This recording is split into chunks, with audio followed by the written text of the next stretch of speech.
你身邊咧會唔會有人係咁？又或者咧，可能你自己本身就係咁。明明咧自己個 schedule 已經 full 晒啦，但係咧當有同事叫你幫手嘅時候咧，心裡面就算萬般不願意都好，但係把口咧就好似傷咗自動波咁，會同人哋講話好啊好啊，冇問題啊。又或者咧朋友約你食飯，明明咧你已經好攰想拒絕㗎啦，但係咧又因為怕人哋唔中意你，怕人哋咧覺得你難相處，於是乎咧又會硬住頭皮咁去應約。結果咧，你應承咗一大堆，其實自己咧根本唔想做嘅事，換嚟嘅唔單止係人哋未必尊重你，反而好多時候咧就係儲埋好多一啲內耗同埋委屈嘅感覺。可能咧你會覺得咁樣其實可能都係自己性格好或者性格體貼啫，但係咧原來呢種唔敢拒絕嘅背後，往往咧都反映住我哋邊界感嘅問題。而呢種邊界感嘅問題，好多時候咧同我哋細個嘅成長嘅生存模式係可能有關係嘅。Hello，大家好，我係心理學家吳子嫣 Natalie。頭先提到咧拒絕對於有啲人嚟講咧，可能係一件好難嘅事啊。但係點解咧拒絕喺我哋嘅成長會變得咁難呢？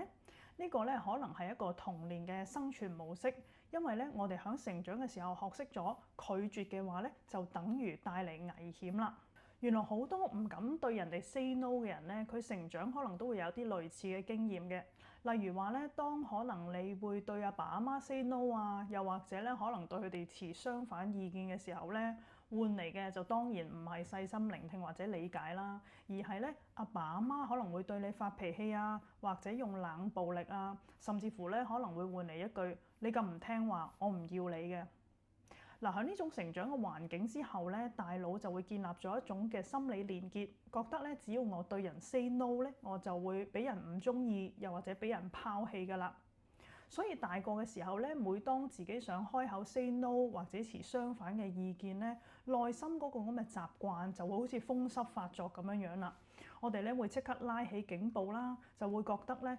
如果你萬一得到人哋唔中意嘅時候咧，其實人哋就會覺得你係一個唔配合嘅人、唔完美嘅人啦。嗱，如果有呢啲習慣嘅朋友聽到去呢度嘅時候，係咪會覺得咧，其實自己都委屈咗好耐啦？因為咧，其實可能喺成長嘅過程之中，去到大人嘅世界裏邊咧，你可能都一直係用緊討好去交換安全感，但係健康嘅關係其實從來都唔應該靠犧牲去換取嘅。如果我哋想試下重塑我哋嘅邊界感嘅話咧，今日開始可以試下以下落嚟嘅練習啦。嗱，第一，設立一個咧3秒嘅緩衝區。但是咧，人哋向你提出請求嘅時候咧，唔好即刻應承啊，將嗰種咧條件性反射話好啊好啊嘅時候咧，而改成話等我睇睇 schedule 先，我之後再答你。呢個短短嘅緩衝時間咧，可以幫你嘅大腦從一種恐懼嘅回應模式咧，拉翻自己翻去理性嘅感受嗰度，去問下自己：喂，其實我係咪真係有能力，又或者我真係想做呢件事嘅咧？嗱，第二。區分咧拒絕事情，其實係咧同拒絕一個人係唔同嘅喎。嗱，記住一個成熟嘅人咧，唔會因為你拒絕佢一次半次嘅請求咧而憎咗你嘅。